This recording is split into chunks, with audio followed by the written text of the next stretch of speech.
네, 이 시간은 이제 품위서에 대해서 좀 잠깐 살펴보겠습니다. 자, 품위서는 우리가 어떤 계약 목적물이나 어떤 모든 우리 교육 과정에 필요한 것을 완성하기 위해서 예산을 편성해 놨는데 그 예산을 효율적으로 집행하기 위해서 품위를 잡는 거죠. 이제 품위서는 예산 집행 행위는 아닙니다. 그래서 예산을 이렇게 집행하랍니다 하고 이제 이게 결제를 받는 것이지, 품위서에는 품위는 지출 행위는 아닙니다. 그래서 이 예산 집행 품위자의 지위 이렇게 됐는데, 자, 그러면 우리 예산 집행 침해자 부위에는 회계 관계 공무원의 어떤 책임에 관한 법률이 있는데, 이게 회계 관계 공무원만 이제 책임을 지고 그랬었는데, 지금 규정이 변경돼서 예산 집행 품위자도 회계 관계 공무원 범위에 둔다, 이렇게 지금 이렇게 바뀌어졌거든요. 그래서 이 예산 집행 품위는 이제 지출 행위는 아니지만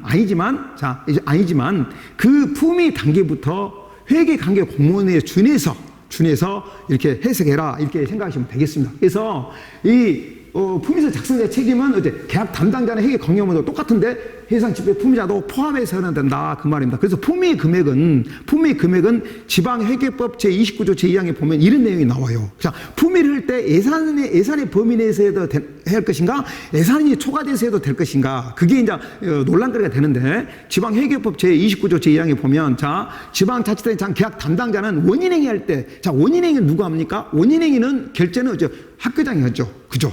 명령권자니까, 명령행위니까. 자, 원인행위 할 때, 이때 원인행위는, 자, 예산의 범위 안에서 그 재정상을 보고 예산의 범위 안에서 이게 원인행위 해야 된다. 그러면, 자, 역으로 말했을 때, 자, 원인행위 전에 품위를 먼저 결제를 하죠. 그러면 이 원인행위가 예산의 범위 안에서 원인행위 해야 하기 때문에 품위도 당연히 예산의 범위 안에서 품위를 해야겠죠. 그게 맞죠. 자, 혹시 품위를 예를 들어서 1,000원을 했는데 실제로 가서 살아보니까 1,200원이 됐다. 그러면 다시 와서 품위서를 교체하는 것이 낫죠. 그래서 에듀파인상에서 수정할 수 있는 부분이 있으니까 모든 것은 예산의 범위 내에서 해야 하는 것이 원칙이죠. 그래서 우리 예산의 원칙에 보면 건전 재정의 원칙이 있거든요. 그래서 예산의 모든 우리가 계약 목적물이나 다음에 지출할 때는 예산의 범위 내에서 집행하는 것이 맞죠. 그래서 품위서는 실제로 지출 행위는 아니지만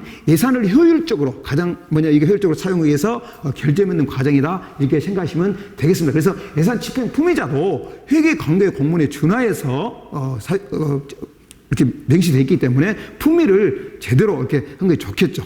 이게 품위서에 대해서 말씀드렸습니다.